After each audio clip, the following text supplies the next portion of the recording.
Our civilization evolved from a religious dogma to a scientific one.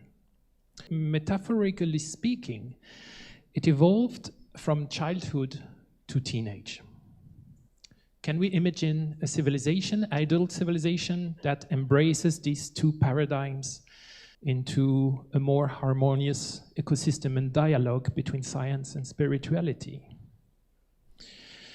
We are living a psychedelic renaissance, which is something much more than simple molecules, which is something that cannot be fathomed by a pharmaceutical industry or the necessary reductionism of materialistic science. And this is precisely where we talk about psychedelics as entheogens. As you can see, this is an attempt of definition of entheogen. Now the psychedelic topic became a battleground between a materialistic science and a transpersonal approach. And there is here, precisely on that sacred ground, the potential for a revolution that may change the world we live in forever. And this revolution is as big as the discovery of fire, of writing, or the anticipated impact of artificial intelligence. This psychedelic renaissance can be indeed seen in a much, much, much deeper way. It's a spiritual reaction of a humanity that realizes the catastrophic collapse it's facing and the emergency of our situation, which is a system on a brink, endangering an entire biosphere with it. And rather than a psychedelic renaissance, I see it as one of the last convulsions of a dying collective organism, calling nature and its infinite intelligence for help. Today, we have companies that are actively devoting themselves to the task of suppressing the psychedelic effect of psychedelics, suppressing the entheogen effect of entheogens. So what can we think about a society that wants to do that? It's a symptom of the century-long attempt to pathologize the spiritual or transpersonal experience. Then psychedelics wouldn't anymore be used as tools to access higher dimensions, but just tools to treat your anxiety and depression that were at the first place caused by a capitalist and consumeristic society, under the guidance of a healthcare professional, of course. So I ask you now a question that you can answer within yourself. Do you want to hand over your right, fundamental right, your birthright, to live and to experiment 1,000-year-old medicine to a pharmaceutical industry that is, by the way, dismissing the 1,000-year-old indigenous knowledge, experience, and traditions? Throughout history, these tools, psychedelic and entheogens, have been repressed, prohibited, and even sometimes facing capital punishment because they are emancipating us from a controlling society and threatening, by the way, the leading powers. As a simple example, consider how in the past, 500 years ago, 80,000 people, essentially women, were murdered under the accusation of witchcraft and sorcery. But in fact, they were just Western shamanism, herbalism, and using entheogens as a sacrament and as a concurrential Eucharisty. This is partly how shamanism drifted to dogmatic religions. And science, 300 years ago, was the accurate answer, the accurate response to dogmatic religion. But science threw away the baby of the bathwater of the dogmatic religion, a bloody bathwater indeed. And science now is drifting to its dogma too, which is scientism and materialism.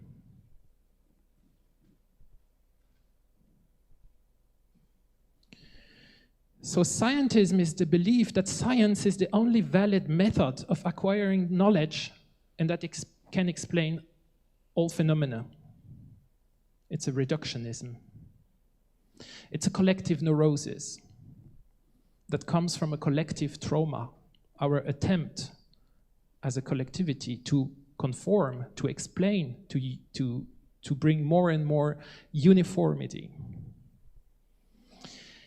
And an attempt also to cover up nature and to distancing ourselves from the spirit and nature. So covering wild forest and plains by highways, supermarkets, parking lots, serving us a new spiritual fast food. It's a high discount. It's a hard discount of consciousness. And scientific materialism is a point of view that asserts that the only reality is physical and that everything can be explained in terms of physical processes, measurable and reproducible. The idea that the transpersonal phenomenon can be approached through a materialistic lens is a symptom of a collective trauma. The materialistic drift of science, this tendency, is using through the media, is using confusion and reductionism and call your own subjective experience, spiritual experience, esotericism or pseudoscience. But our place, our subjectivity, is a place of unfathomable richness that doesn't need any scientific validation. Therefore, we can maybe install a dialogue between these two paradigms. But our subjectivity is dismissed by a collective fantasy of objectivity. I believe that this scientistic and materialistic drift comes from mainly 4 collective trauma. Domination comes from the sense of danger that some of our ethnic groups may have faced in a hostile nature. Accumulation is the reaction, the traumatic reaction that some of our groups, social groups and civilization parts have faced with scarcity. Then we accumulate. Conformity comes from the life-threatening consequence of a group exclusion. So we conform. And materialism comes from the gradual identification to what Eastern tradition, spiritual tradition, called Maya, the illusion, but also from the dogmatic religion's narrative. I offer you the solution here.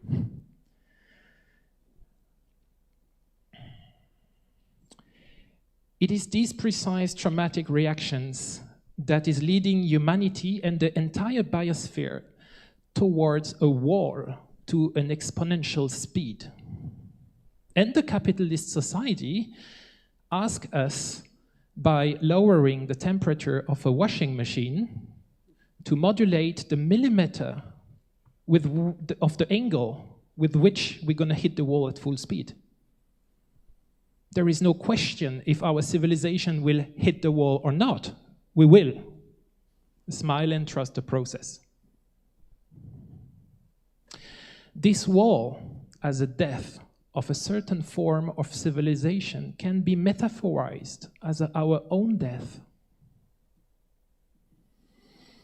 And from this collapse, from this ontological shock, structure will disappear. Consciousness will shift, and expand. And as in every grief process, something new will be born. Imagine a spectrum that spreads itself from religious dogma to scientific dogma. In the middle of that spectrum, there is a sweet spot, a sacred sweet spot. Dare I say, a G-spot. In the G-spot lies an orgasm. An orgasm is the first event of a gestative process which we are in. Life is not about love and light only. Life is the alternance of polarities and precisely where they sometimes meet. And we are the temple, the alchemical clay pot of this reunion of spirit and matter. So how can we meet that as individuals, as actors?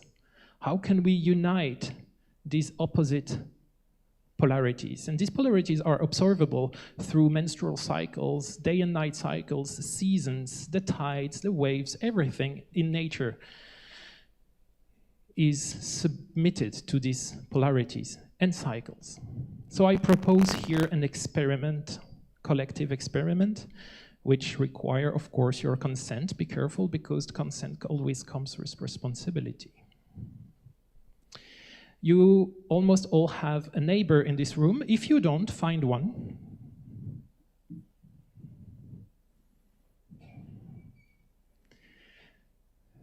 So the experiment is the following.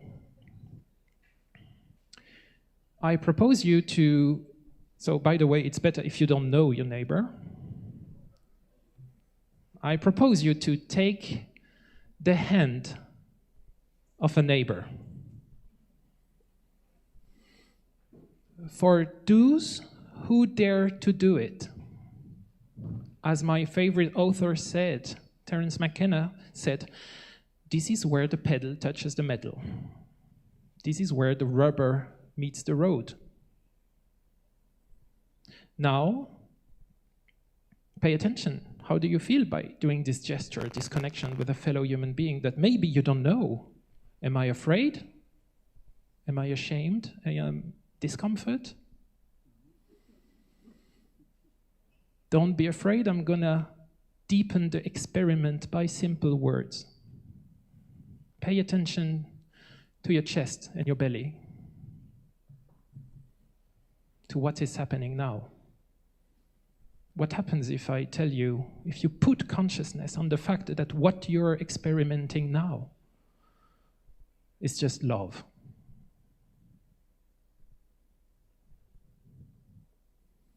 Is there a tension, contraction, expansion, resistance? This, what is happening, is precisely the marriage between energy and consciousness, and is one of the definitions of Tantra. This is precisely what psychedelics may lead us. Consciousness into connection. If that experiment now is pleasant, this may be the way. This may be what we need as an individual or as a species. Connection may be the door we locked in too quickly. When you touch a fellow human being like you are now, something is happening. If you let yourself fall into the feeling, you may be in touch with the realization that we need less money, less possessions, less antidepressant. This is how we unite spirit and matter, science and spirituality, and who knows what may be born out of this connection. Thank you.